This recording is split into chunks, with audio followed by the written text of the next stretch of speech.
কি রে কই? আরে ভাই, সামনে তো কোনো রাস্তাই নেই।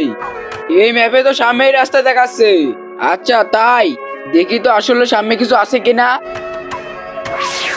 আরে ভাই, সামনে তো অদৃশ্য দেয়াল আছে, আমার হাতে হাত দে। চল ভাই, লেডি।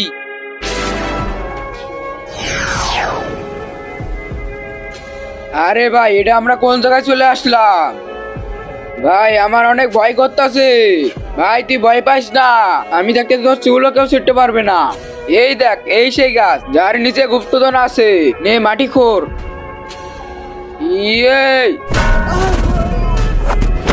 ইয়া ইয়া ইহা থামো। এরপরে কি হলো সেটা দেখার আগে তুমি যদি এই দুটো ছবিকে ভালোবাসো তাহলে ভিডিওতে লাইক চ্যানেলকে সাবস্ক্রাইব করে দিবা। এই গুপ্তধন নেওয়ার জন্য তোমাদের দুজনের মধ্যে যে কোনো একজনকে তার দিল না হলে তার গলাটা দিতে হবে, তাইলে তোমরা গুপ্তধন পাবা। এইটা কও, দিল চাই নাকি মাথা?